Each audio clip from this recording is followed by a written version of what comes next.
without mercy. But you will be worse. Rip and tear until it is done.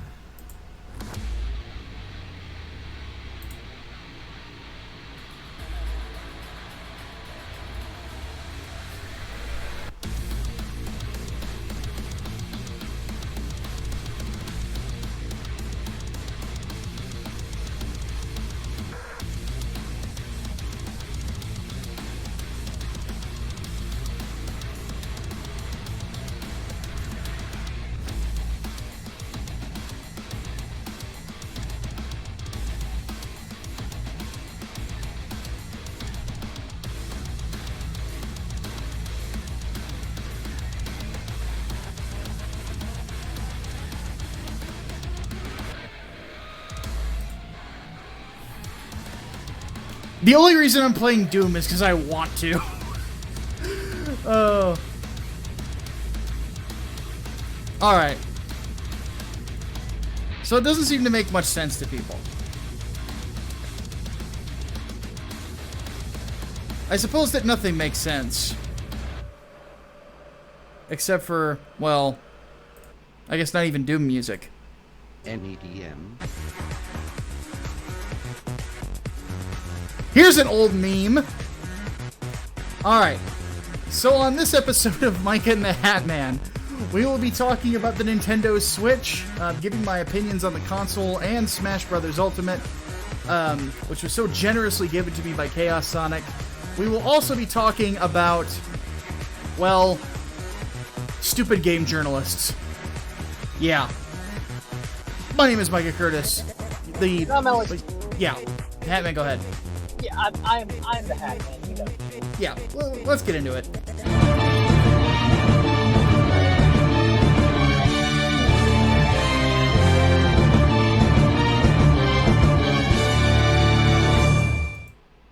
Alright, Hatman. What the hell is the history of time travel? The History of Time Travel is one of those movies that, scrolling through fucking Amazon Prime Video, you're like, well, that looks kind of interesting, because, you know, the little preview images of the moon landing, but there's a fucking commie flag there instead of the good old Stars and Stripes. So what the fuck is this all about? So naturally, I'm like, you know what? Fuck it. I've got an hour and a half to kill. Let's watch this. It's actually kind of hilarious. Oh? It's actually kind of hilarious. Like, it starts off as, oh, well, in the 1940s, Einstein said that the Nazis were trying to invent time travel. So FDR made I think it was like the Indiana Project or something. It's like a little side to the Manhattan Project to develop time travel. And one dude got really close but didn't do it. And his wife died, and he was trying to invent time travel to save his wife. And then, you know, he died, but his son picked up the slack, and he wanted to go back in time and save his mom. And then all of a sudden, it's like the story changes right there to. So then he wanted to, instead of saving his mom from dying of polio, he wanted to save his mom from dying in this car accident. So he invented a time machine and went back in time to do it. But then his mom died because she killed herself. So he wanted to invent a time machine and go back and do that. And it keeps changing midway through, or not even midway through. It just keeps constantly changing, and you realize, oh yeah, okay, so he's definitely invented time travel and he succeeded in all this shit. But butterfly effect. So now he has to invent time travel in like a different timeline. In everything is all kinds of fucking insane, but it's hilarious because of that. At first I was like, am I not following this? Like, all of a sudden he's got a brother now? Like, what the hell is up with this? And then, okay, now I get it. I know what's going on here.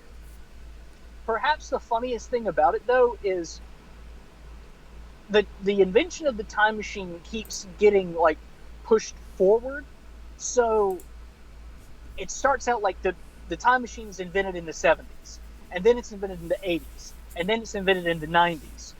And the first one was made out of an Atari 2600, because 70s. And then the next one is built out of an NES. And then the one in the 90s is built out of an SNES. So just little shit like that it's funny. It's fucking funny. But it's kind of dumb. Like, you can tell it's kind of dumb. Yeah, just kind of dumb. Like, it's not even B movie level. It's more like C movie level. Like, honestly, something that I'm surprised I didn't find for free on fucking YouTube. But it's honestly hilarious. This sounds pants on head retarded. I thought it was fucking funny. I mean, like, it's played off like a documentary too, and it goes from being the history of time travel on the History Network to at the very end, the theory of time travel on the Science Network. It's so fucking stupid.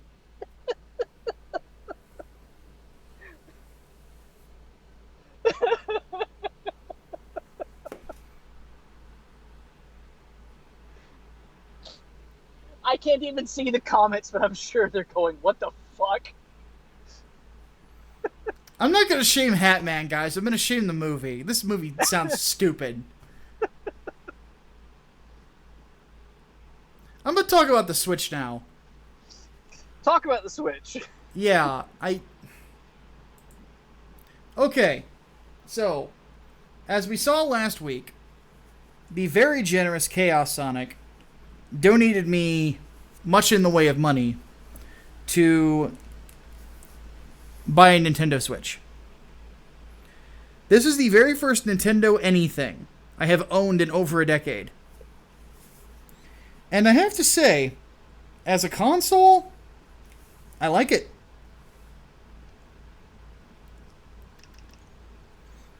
It's a neat little thing.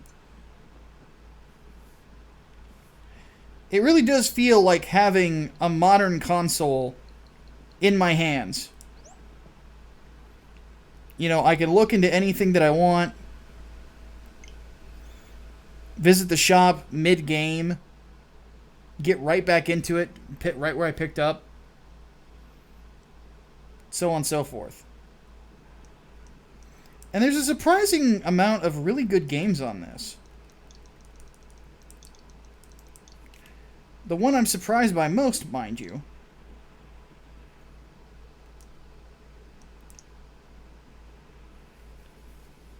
is fucking Doom. And from what I've seen of it, it actually runs really well. Like, obviously you're not going to get, like, the nice graphics of the PC version, but the fact that I could sit in my bedroom or lay in my bed and just play Doom if I'm sick or something, that sounds awesome. And then if I want to play this thing HD, like, and play a Nintendo exclusive, which is what I would end up doing with it, I could just dock it, throw this into another little controller thing, and then play it that way. You know, the Joy-Cons are a neat little thingamabob. Now, one thing I will say is I don't know what I would really think about just using one of these things like this. Because look at how I have to... I'm going to switch the camera here. Look at how closely I have to orient my giant fucking hands to use a Joy-Con. And hit the L and R buttons on it. Like, this is very uncomfortable for a guy like me with very large hands. So, now granted, I am a gorilla, so there is that. But it's just not, it's not comfortable to me at all.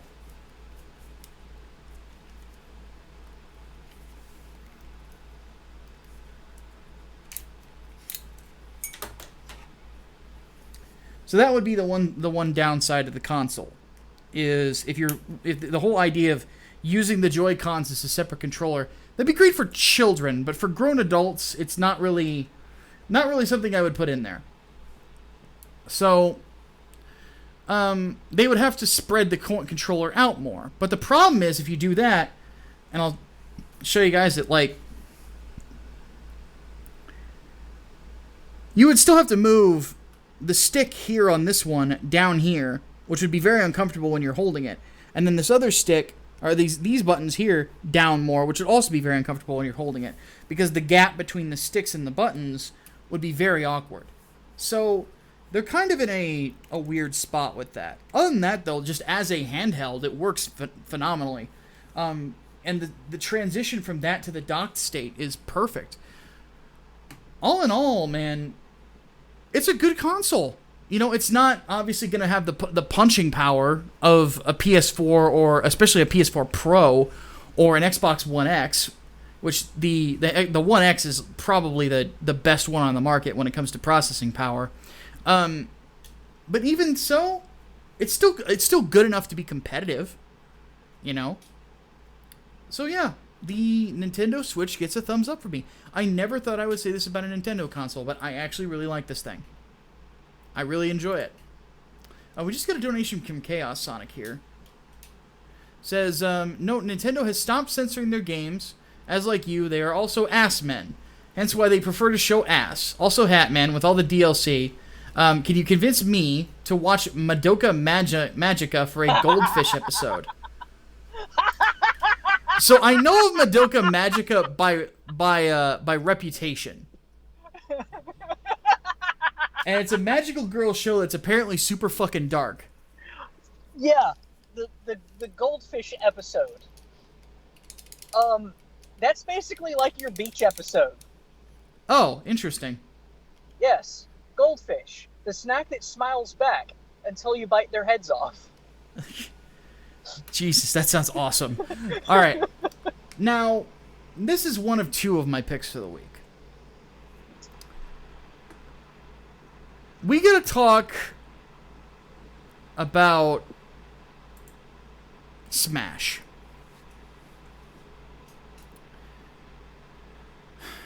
So,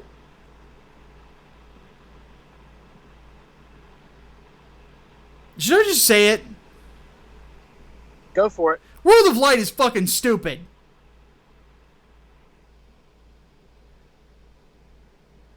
Now, Micah, you weren't the biggest fan of the event matches in Melee, right? No, and Melee is the last Smash Brothers game I ever played. I really did not like the event matches. They were an interesting challenge, but by no means a big fan of it. That's all World of Light is. Over and over and over again. Event matches. And they're not entertaining. They're fucking annoying. They're not interesting.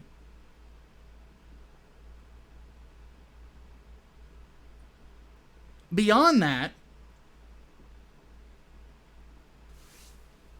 I always said that this would be the Smash game I would get. Because it has some of my favorite video game characters in it. Cloud, Ryu, Solid fucking Snake. Can I pick up this game and play as Cloud, or Link, or Ryu, or Ken, or Bayonetta, or Solid fucking Snake? No! Not allowed.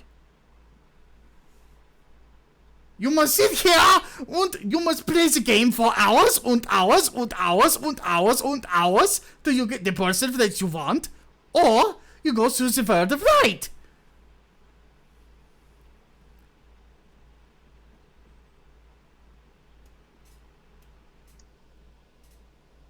I don't want to. I just want to pick up and play the game with the characters I like. Yeah, I kind of wish they had just followed in Smash for Wii U's footsteps and just had everyone unlocked from the get-go. Though I know why Smash for Wii U did it, because you had to unlock in 3DS, and they were just like, fuck it. But you knew everyone who was going to be in the game for Smash Ultimate, so why not just have everyone unlocked? Why the fuck not? No surprises. Yeah. I am frustrated by this. Because I just want to be Snake. This would be like Mortal Kombat 11, making you unlock Scorpion.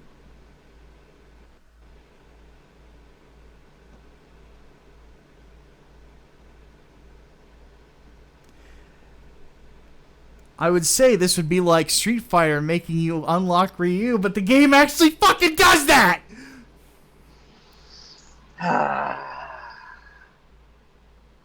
All of my why.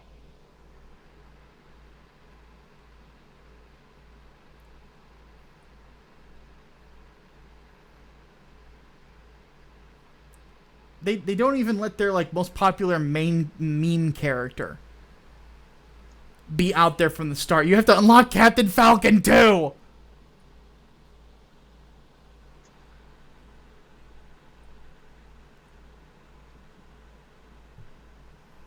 This upsets me. Because I was thinking to myself, I was like, this would be a fun game to play online and just fuck around. Be Snake and be crazy, right? Nope, can't be Snake.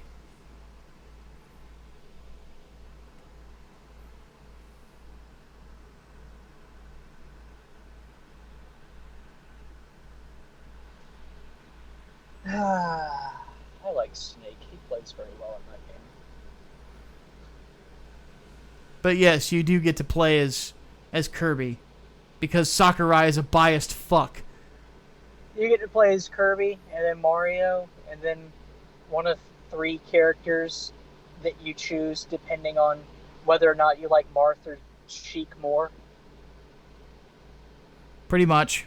People are leaving the stream now that I'm talking shit about Smash. Look, I can't help it. I don't want to lie to you. After you have everybody unlocked, I think you will have more fun with it.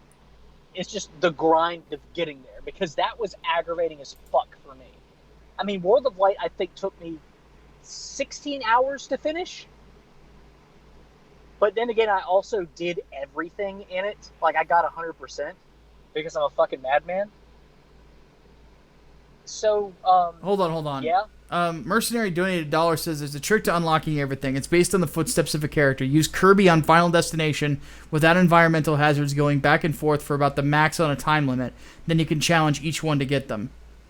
Interesting. Wait, what? Well, some of the unlocks I looked up are based on playtime. So if you basically set somebody on Final Destination with no environmental hazards, you just leave your console there. It's like the old trick to unlocking Mewtwo. Yeah. See, I just know that the alternate way to unlock people is going through classic mode. Like, there's a list of go through classic mode this many times with these characters, and then you will unlock them in this order. Yeah, I've seen that too, and that's probably what I'm going to end up doing. Because classic mode has always been fun. I like classic mode. Classic mode, I think, is easier than the other ones. But here's the cool thing, or here's the thing about this, is like, I've never disliked a Smash game, ever. And I don't dislike Smash Ultimate. I do like it, except for World of Light. World of Light sucks. And see, I like it because I like the event matches in Smash, and I was kind of upset that we didn't get them in Smash 4. So that's the reason why I like it as much as I did.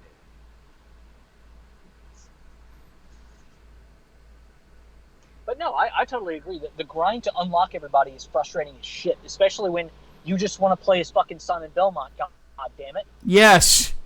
I mean, this is as bad to me as the Crypt was for Mortal Kombat 11 on launch. Oh, Jesus fucking It's Christ. the exact same feeling. Oh, Yet nobody called out fucking Smash on it, but they'll call out Mortal Kombat. Fuck that, man. Seriously? Mercenary says you can't do that. You have to actually make the character go back and forth based on footsteps, not time. God. Classic mode. Just Yeah, mode. that's what I'm gonna end up doing. I will say this right now. I'm definitely buying Doom for the Switch, like the instant I get the chance, because that's gonna be fun as fuck to play. Wait, first Doom or Doom Eternal? Normal Doom, because Doom Eternal's not out yet. I'm getting Doom Eternal on my PC first. Okay.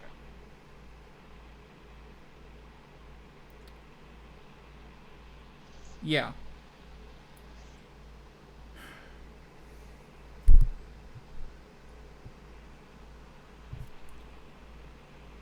Yeah. Let's move on. This was... Oh, Chaos Sonic donated $5. Says, to be fair, with World of Light, once you unlock everything in that game, it has a new game plus. You could beat everyone with Snake. Yes, that is true. I suppose that's fair. Alright. Also, the fucking Pauline event match or whatever, spirit match, whatever, in that fucking game is hard as shit. The boss is hard also, but not nearly as hard as the fucking Pauline match. I literally only beat that one by a fucking fluke. Yeah. Alright, let's move on. So, Hatman, you get to take the lead on this one because I did a stream about it already. VG247 makes us stupid.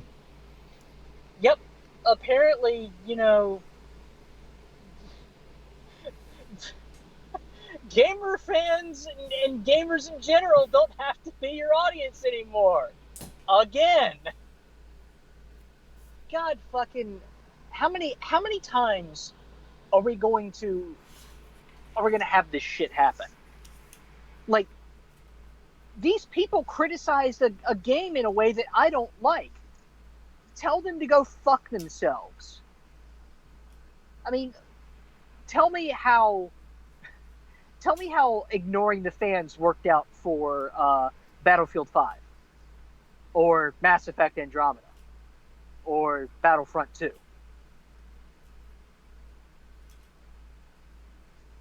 I mean, EA has been saying fuck the fans for a while now, and you see how well that's done for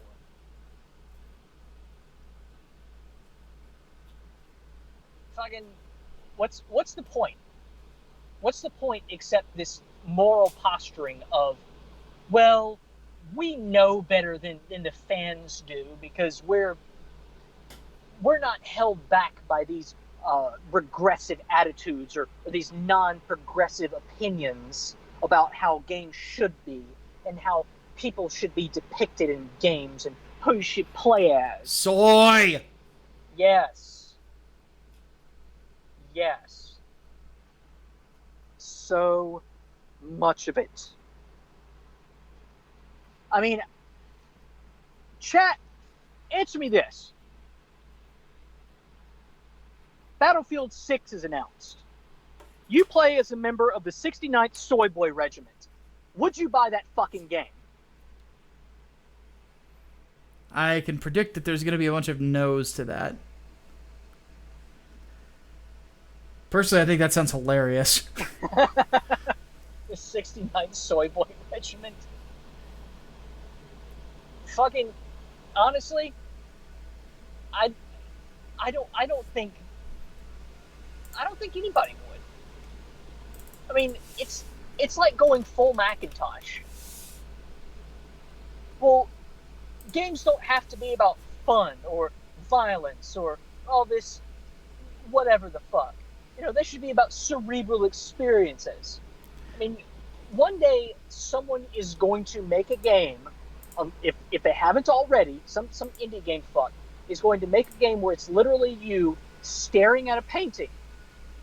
That's it. There's no gameplay at all. It's just you stare at a painting. Chaos Sonic says, it could be worse. You could call Papers, Please an allegory on the Mexican border. Oh my fucking god. I looked at that one too. That was hilarious. Oh my fucking god. Also, the autoplay. God damn it. But, yeah, my answer to your question was hell to the gnaw. But anyway, just fucking shit. Yeah, when I looked at this article, man, like, I ripped it a new one because it's basically saying, stop listening to the people who buy your shit. Video games apparently aren't products. They're experiences. They're fucking... Honestly, the core of all this is fucking anti-capitalism. That's exactly what it is. Stop being such a capitalist and listening to what the market says and what your consumers say, because they're not automatically right. What you're making is high art, not something to be consumed. not some product. Yeah, which it's is not like people pay money for this. Fuck you. Yeah, because the funny thing about that is, like, you can have a product and still have high art. Yeah, absolutely you can. It's this holier than thou fucking attitude.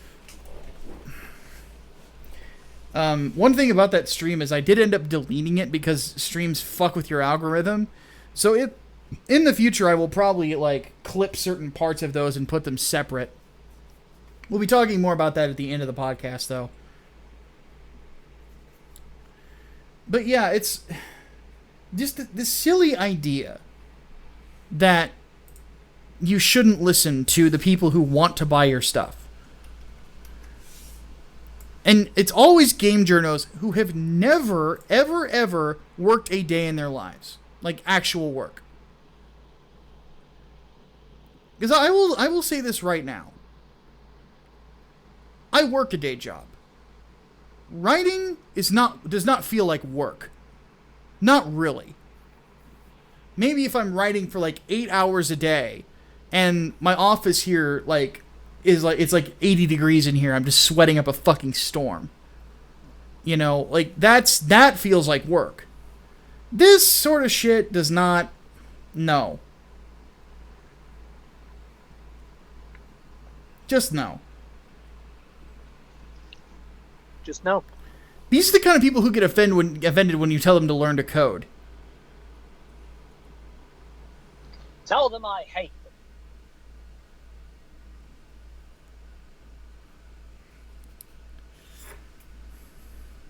And what was really funny about it is there are blatant lies in the article, too. He said that BioWare completely changed the ending of Mass Effect 3. No, they did not. No, they didn't. They plugged the plot holes and included the content that they cut out of the ending. I don't know if I'd say they plugged the plot holes so much.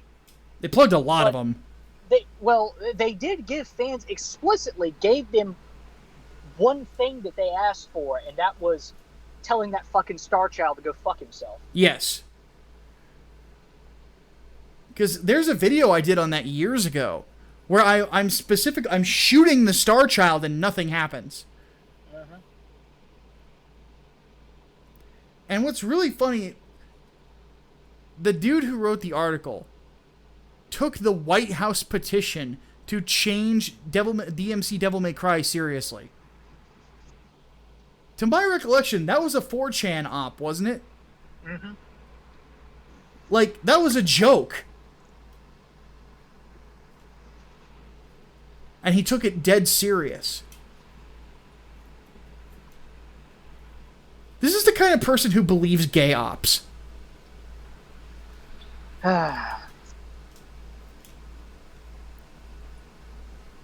Fucking bullshit. Yeah,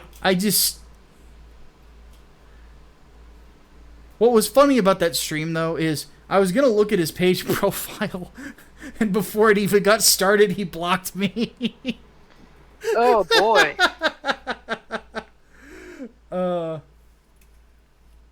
But the way I compared Mass Effect 3, and I think that this is pretty much the best way to describe it. It's like going on a girl for 3 dates. The first date, you meet this girl.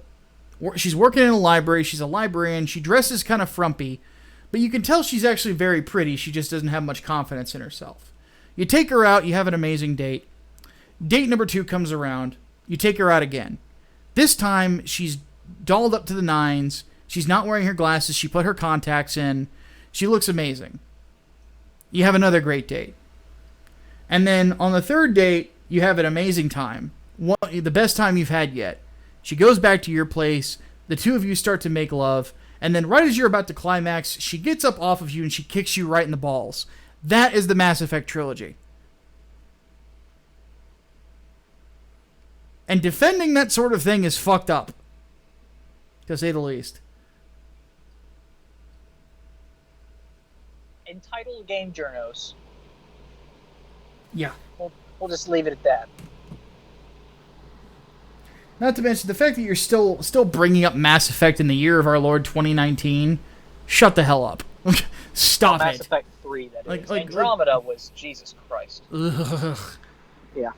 He blamed GIFs for destroying that video game. Oh, God. Yeah.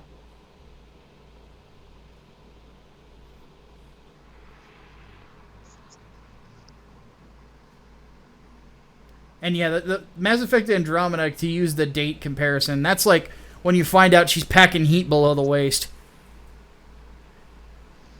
And it ain't a she. Yes, I too have seen the Crying Game. Alright, let's move on. So, another one where Hatman gets to take the lead to start. So, people have been lying about Alita fans.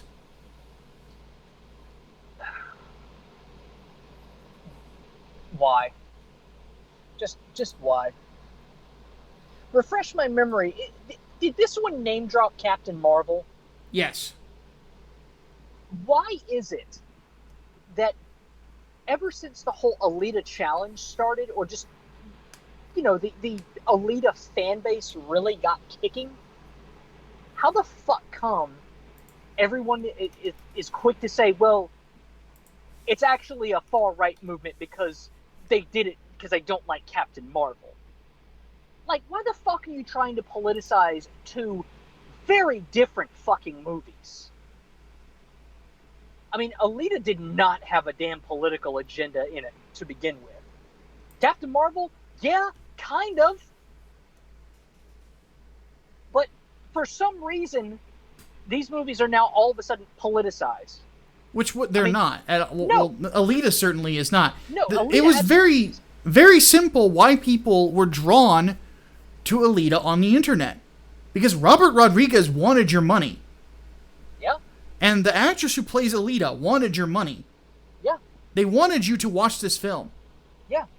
And you know as what? such, they It was a treated good fans movie. very well. And yeah, it's a great movie. I remember how shocked I was at how good it was. I was too. I was not expecting it to be good. I did not even want to see it to begin with. I was like, honestly, this looks like one of those movies that's going to be a bad fucking translation into live action. It's been in development hell forever, so I do not have high hopes about this movie at all. Yeah. But a buddy of mine convinced me to go see it with him. I think it was like opening day or opening weekend. Yeah. And it was like, holy shit, this is actually pretty damn good. Yeah, you DM'd me on Twitter. It's like, go see Alita. Yeah. And I did the next day. And Yeah. I'm happy that I did, because it was a lot of fun. Yeah. All right, we just got another donation here from Chaos Sonic. And he God says, so apparently my best friend that didn't care that I'm half Vietnamese is a white supremacist because he likes Alita. Both the manga and the movie. I know, right? And I think that the Autist Whisperer in the chat put it perfectly. He says, Martian robot girl from a Japanese property portrayed by a Hispanic woman is clearly a symbol of the alt-right. Yeah, clearly. Clearly. But no, because people who were promoting Alita also tended to be the ones to criticize Captain Marvel. Oh no, they're all right. Like, why the fuck do you have to be a fan of Captain Marvel if you believe in strong female leads? Like, Because Brie Larson's a progressive. fuck it, that's bullshit. That is absolute bullshit. I remember when the Mary Sue tried doing this shit back when Alita was still in theaters, and they got fucking laughed at. They got ridiculed. But now apparently everybody's gone all in. Oh fuck it, Alita fans are part of the alt-right. Fuck you. Maybe Alita fans just want to see a good goddamn movie for once. Yeah. And you know what? Y'all know this. I watched Captain Marvel fucking twice. I gave it a second chance. Why you do that? The first time annoyed me. The second time, I fucking hated that movie. I fucking despised it. I mean, just like with Deadpool 2, I was like, well, maybe there's something I missed the first time. Nope. I didn't like Deadpool 2 the second time I saw it, and I sure as shit did not like Captain Marvel the second time I saw it. Fuck that movie. I will take Alita all day, any day. And twice on Sundays. Twice on Sundays, 3 times on bank holidays. And yes, we are getting a sequel, by the way. Thank God. I'm really looking forward to that, too. Because, let's face it, Alita is a great story. And the fact that they're going to do the whole Battle Ball arc, oh, strap yourselves in, boys. Edward Norton is Destinova, though. Oh, God. Ooh. So, not well known. I am a big fan of Robert Rodriguez as a director. I don't necessarily like everything he's produced, though I will say the most recent Predator movie gave me appreciation for the Predators. All right. Important question. Machete. Haven't seen it yet. You have not seen Machete. I have not, and I love Danny Trejo too. Oh my God. Okay, you need to watch that, and then you need to watch Machete Kills. Yes, they're on my list. I definitely want to see them. I didn't watch them at like the top of your list because honestly, Machete Kills I think is even better, just because of how fucking insane it is. Well, the thing with me is that I kind of fell out of love with Robert after Planet Terror. I thought Planet Terror sucked. Wow. Yeah, of the Grindhouse movies, Death Proof is far superior. See, Machete is sort of in that Grindhouse style. Yeah, I've heard that. Like, yeah, it's more like an 80s action movie meets fucking Grindhouse. Well, yeah, because the Machete trailer in Grindhouse was so well received, he did a movie about it. Oh, yeah. Oh, no. And the sequel is even fucking crazier. I mean, when you have Mel Gibson as the bad guy and Charlie Sheen is the fucking president of the United States, that's awesome. You know you're in for a fucking amazing time. Yeah. Real quick, to answer a question from the chat, Predators was fine. Why was everyone so harsh to it? Because the red super predators look stupid when they take their masks off. A lot of people really didn't like the design. The other thing about it is Topher Grace is shit.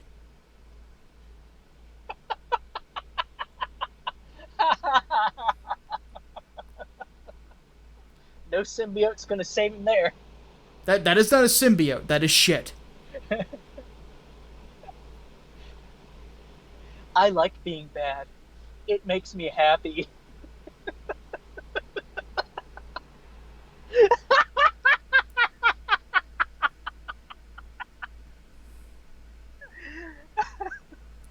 Fuck Topher Grace. Yeah. Fuck him. Fuck 'em.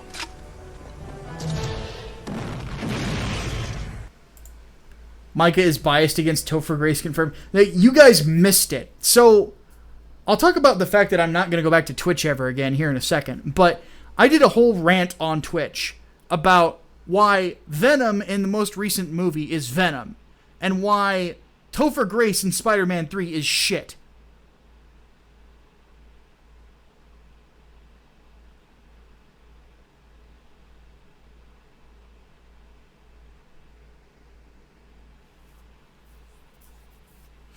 That's all you have to know. I fucking hate Topher Grace. Yeah. Sam Raimi did not want Venom in that movie, and it shows. Oh, yeah. Because he didn't know shit about Venom. Exactly. Blame your Sony execs for Spider-Man 3 being a fucking mishmash of everything. Yeah. Did Twitch ban my account? No. The thing with Twitch, and we'll talk about what we're doing there, is YouTube has basically rolled out the red carpet for me, in a sense, when it comes to channel memberships and stuff on my main channel. So, yeah.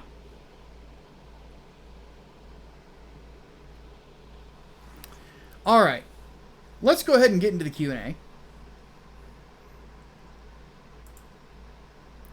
So, we're going to hit the Discord first. CT117 asks, for the entertainment podcast, how would you guys feel about having gay characters in all things entertainment? Could they be fleshed out as characters instead of just being there to shove their sexuality in the audience faces? And would you write characters in the former? Well, I've thought about writing a gay character, maybe. I don't know if it'll happen organically with me. I don't plan those sorts of things. But yeah. There are a couple of characters that I wrote in my story that, upon sending, a part of it to people in my writing group, they were like, "Oh, they're gay, aren't they?" And I'm like, I mean, I didn't really plan on it, but I guess you could see that. And it's just one of those things that didn't really come to me, but people inferred just based on their relationship. And I guess that's really the way that I would write a gay or bi or whatever character. It's a second thought or secondary thought. It just happens. It's not something you plan. If you plan it out, it's gonna suck. It's gonna be stupid. Well, that's the thing. It should not be a core of who they are unless the relationship plays like a significant role for their character development, and not as a token fucking character either. Like America Chavez. Yeah, like relationships naturally are going to play a role in how characters, become who they are. But as long as you are not trying to use that to push whatever the fuck agenda you want to push, and as long as it feels natural and not in any way forced or abnormal, there's really nothing fucking wrong. Yeah. Okay, Chaos Sonic asked G2A and how an indie developer said he would rather you pirate their games and buy it off G2A. Yes. I haven't heard a whole lot about what's going on with G2A. What's going on there? So basically, it's a shady-ass site where they get keys from people who have either obtained them by illicit means or journalists who have sold the keys to the games. And you know how you get keys to games for free if you're reviewing them as a review copy. Sometimes they will sell those keys, make money, and then G2A will in turn sell those keys, so they're profiting. So some devs have straight up said, we would much prefer you pirate our games than give these unscrupulous people money that they have not fucking earned and they certainly do not deserve. Jesus Christ, that's sick. Yeah. So fuck them and fuck any sort of games journalists that support them. Absolutely. CT117 also asked, would you give permission to anyone who would make custom makeshift of your character, such as Elijah? What do you mean by custom makeshift? You're gonna have to expand on that, CT. But for like usage of the characters that I create, like if you're profiting off of it, but I own the character, I own the trademark, so you have to talk to me about it.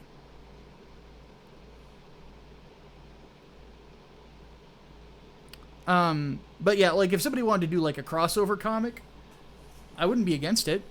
It's just we would have to have a discussion about it, and I'm probably going to ask to write something in it, or at least be consulted on how the character is used. Yeah. So it's not like fan fiction levels of shit. Oh, custom make shirts of the characters. Oh. No. The answer to that is no. We will be doing that. If somebody wants to create a design, they can pitch it to us, and if it's good enough, we might use it. And then we would pay them accordingly. Yeah. Miss Serena donated $1 says, you mean with Sister Claire when the writer for no reason planned all the characters to be gay without an internal reason within the story? Yeah, exactly. Yeah. Austin Hat asks, oh, you mean like action figures? Yeah, you'd have to contact me first. I wouldn't be against it, but it's since I own the trademark, I have to be talked to it first.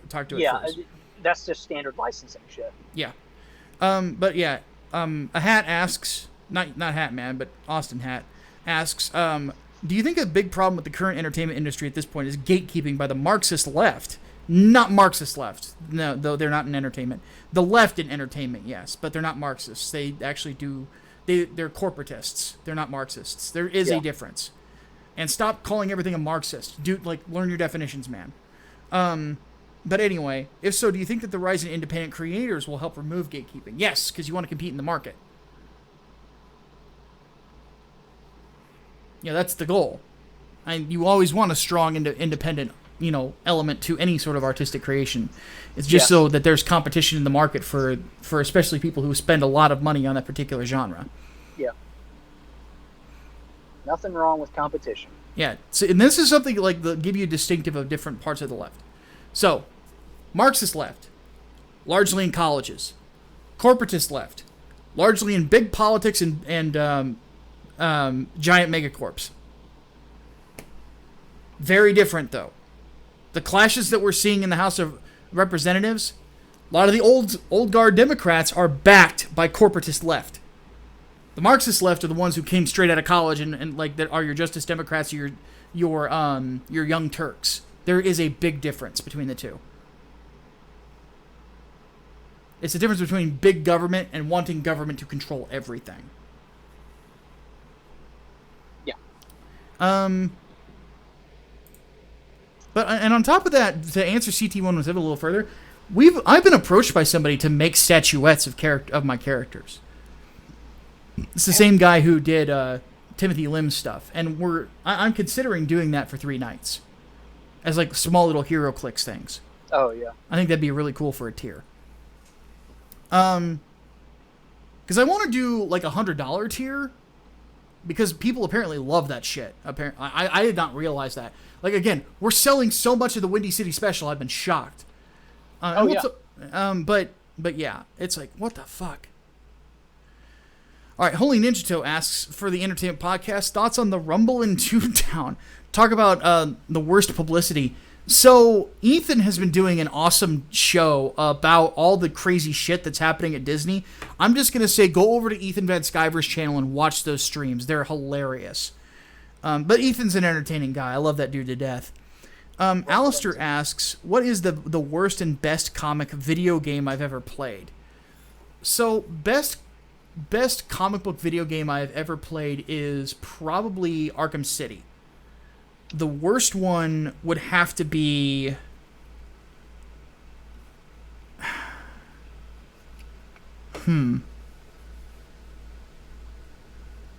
Superman for the Commodore 64. That Superman 64. Yeah.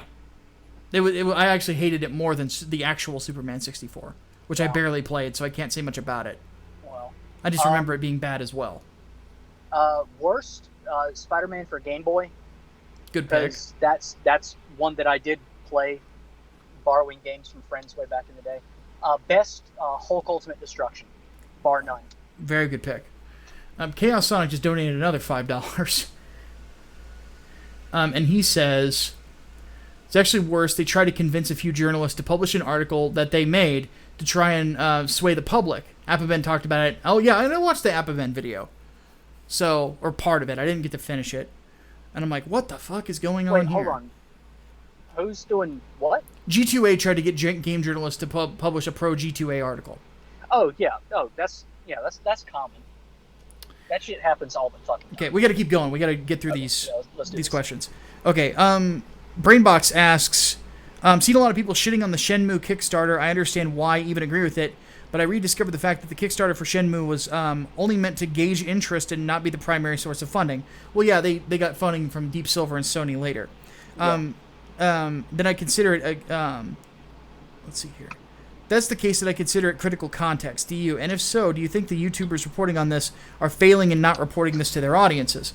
So, I think that's part of it. I think that should bear mentioning, but at the same time, the main criticism, of course, is there was originally a Steam version announced and they decided to go with the Epic Game Store for exclusivity.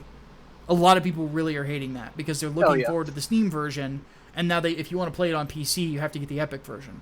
So I'm reserved to playing it on the PlayStation now. Yeah. When I don't want to be.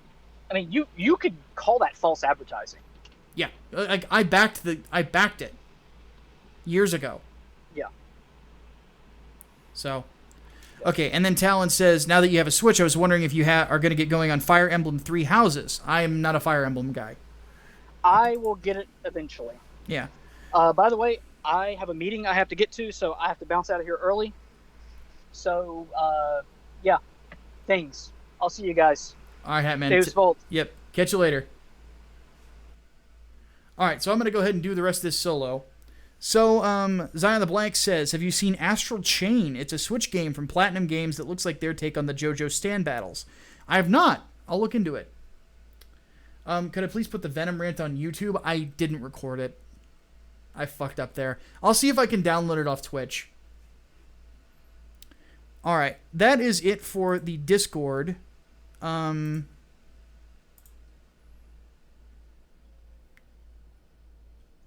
see here.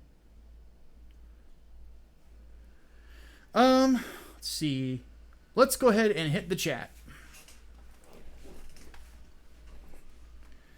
So, I'm going to go ahead and move my microphone here so I can kind of get relaxed. So let's see what you guys got. King K Rex asks, what advice would you give to someone who wants to get into writing? Practice, practice, practice, and get plenty of harsh feedback from people. Servant of God donates $1, and he say, Convergence, a Minnesota con, has gone 1984. Your thoughts? Well, if it's that bad, fuck them. I'll have to look more into that, though.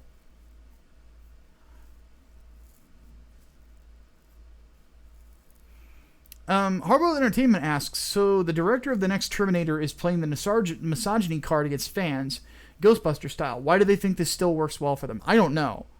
I think that he's just trying to drum up interest in the film, and it's a very transparent and cynical plot. Kale Bach asks, which JoJo is your favorite? Oh, God. My favorite story of the three, like arc, I'd actually have to say it's probably Phantom Blood. But I would say, like, the most entertainment per episode, because Phantom Blood's also the darkest. I would have to say the one I'm most entertained by, like, all around entertainment, because it's so over the top, is probably Stardust Crusaders. Let's see here. Bleeding Fool has an article on it. I'll look into it then. Mercenary said, don't forget the rabies outbreak at Disney World. Karma is God's point system, and these people are in the deep red, all for the kid in his tombstone. Amen to that. That's part of the reason I haven't seen Far From Home yet. Because that hurt to talk about that story. Let's see here. Ghost asks, have you heard of the article that used Conan's Clueless Gamer segment as proof developers need to make games easier? I have not, but that sounds hilarious. Let's see here.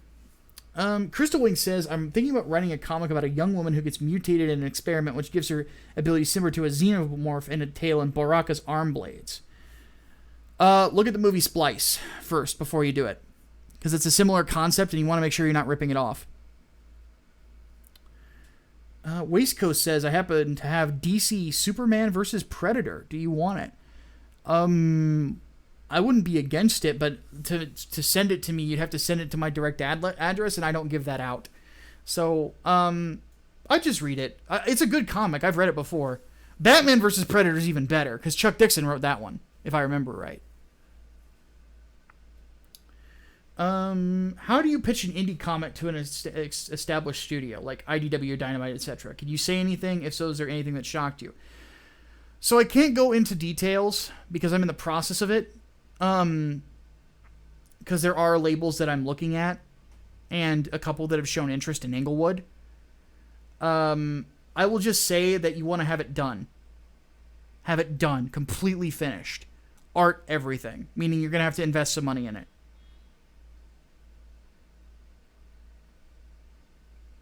So, like, with me, with Englewood, once the comic is finished, we will probably, hopefully get a publisher for it. But we'll see what happens. If not, we're just going to self-publish issue by issue, and hopefully we'll get... It would take about a couple thousand per issue to make our money back on it for the labor. But I think that we might be able to hit that someday. We'll have to see what happens. Kale it says Jonathan Jotaro great. Oh yeah, I love Jonathan Joestar. He's my spirit animal.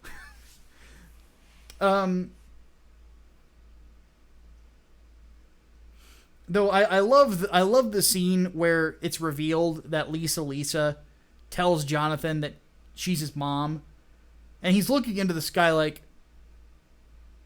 I looked at her naked. I thought her ass was nice. What the hell is wrong with me? So,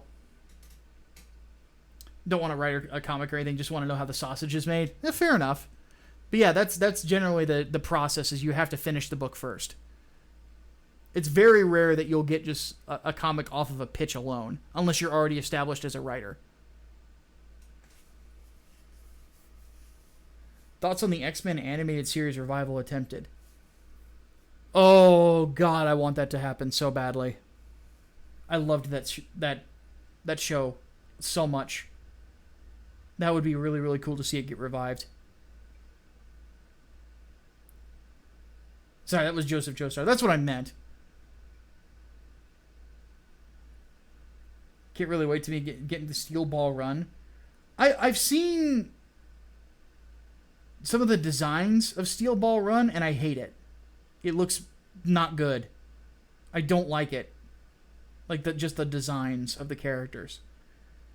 It just feels weird. Does the Fox Spider-Man cartoon series still have the best version of symbiote Spider-Man we have outside the comics? Absolutely. I think that arc was really, really well done. You know, I liked the fact that Peter, his aggression continued to increase. I liked the idea that he was becoming more vicious, that he's almost ready to kill the Rhino, and he has to stop himself. Like, that was really well done. And then Venom, man. Venom was amazing.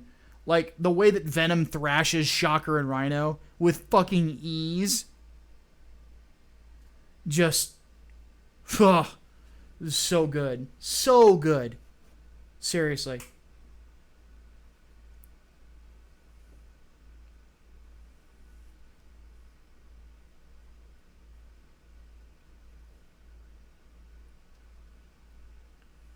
Oddly enough, Jim Cummings voiced the Shocker in that show. That always... Answer Ultimate Agent, please. Hold on a second. There's a lot of people asking. Repost number 4. What's my favorite inside joke in Englewood? Well, that would be spoiling the comic. I can't do that. But there will be plenty of inside jokes. We'll just put it that way. That are created in the comic itself. Not a lot of channel memes are going to make it into my books. Though 3 Nights, 4 Days is basically Deus Vult the comic. So...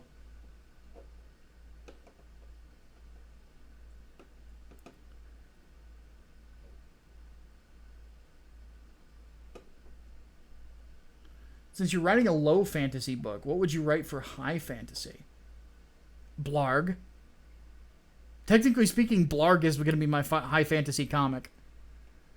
But it's a book that kind of mocks the ridiculousness of high fantasy. So that's going to be hilarious.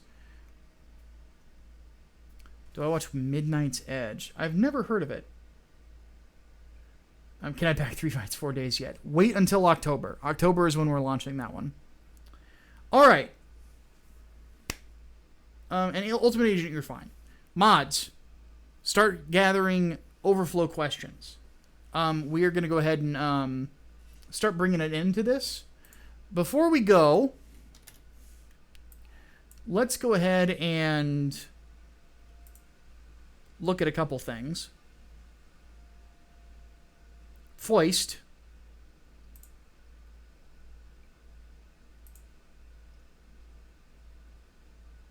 That'll show.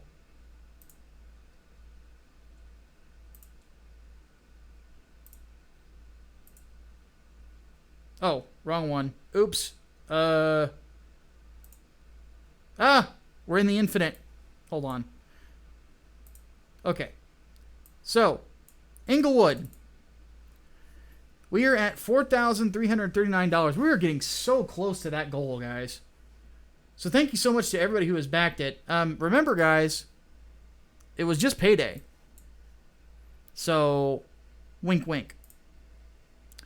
And then, this is just awesome. Seriously. The fact that I'm going to be writing, like, my comic is going to get made. is just fantastic. I'm super excited about this, man. Other than that, the other thing that I wanted to update everyone on was that some changes are going to be coming to my YouTube channel. Not this channel, but my YouTube channel. Having a couple boomer moments there.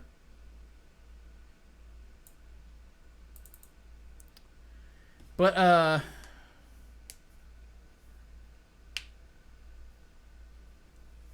the reason that I am abandoning Twitch is because I got an email from YouTube saying, now your channel is approved for channel memberships.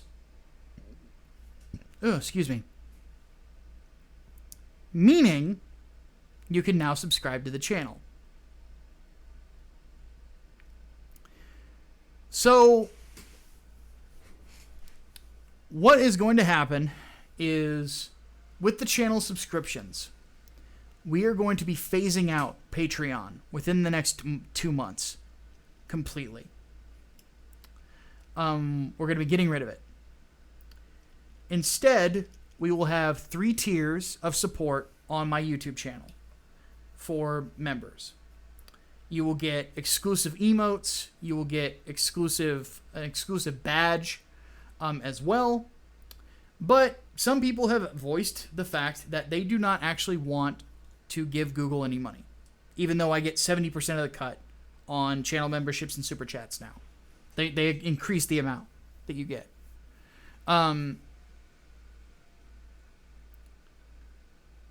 What we are going to be debuting once we get the shirts running is we will be creating the Gorilla Gang.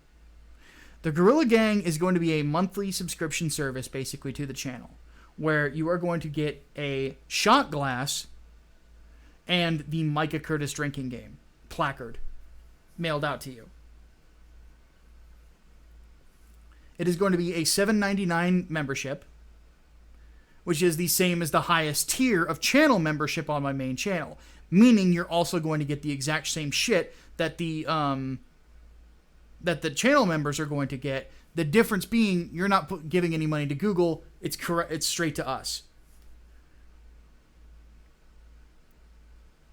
So whichever you prefer, I would actually recommend channel membership to the international crowd just because of that. So, because not to mention, if we're going to ship something international, like a shot glass, that's going to cost a lot of money. So, take a shot every time I donate. But yeah, that's really cool. We have Elusive Swede, who's done a lot of t-shirt designs for us, is creating the Vanilla Gorilla Seal of Approval to put on that. So, yeah, it's awesome. So, if you want... now somebody asked, what about the Discord? Well, of the 3 tiers of channel subscription, the first tier is for Discord. Now, for those of you who are in the chat that are already in the Discord server, who have been patrons for a long time, you are grandfathered in, meaning you are in, and I'm not kicking you out unless you break the rules. That's basically it. So, yeah. Cool stuff. But anybody who's giving to the $5 tier or more, you will be part of exclusive members-only live streams, where I will be having special guests on to interview once a month. And then the actual normal, everybody else is going to see it like way later. So, pretty cool stuff going on, to say the least. Channel subscriptions, if you want to do that, they are up now on my main channel. All you have to do is go to the main channel and click on the button Join and select your tier. Alright, let's go ahead and bring this to a close, because I am admittedly a little tired. Let's go ahead and once again thank you to Servant of God, to Mercenary, to Chaos Sonic, and Serena. And I think that's it. for donators today. Thank you all very much for being as gracious as you are, for sure. So, and don't forget, if you have not already if you haven't had your question answered already, please go ahead and tag Brainbox in the chat so that he can go ahead and get those. I'm gonna go ahead and take off though. Like I said, I'm a little tired, so I'm gonna go get some rest. This new blood pressure medication kind of makes me tired on occasion, but we will return soon. Definitely streaming tomorrow. I think we'll do game night tomorrow night. We'll do some discussion on crazy shit, and then we'll do some game night as well. So hopefully I will see you guys there. But in the meantime, my name is Micah Curtis, your favorite vanilla gorilla, the prince of pugilistic prose, polemic, both actually. So I will see you guys later. Stay useful.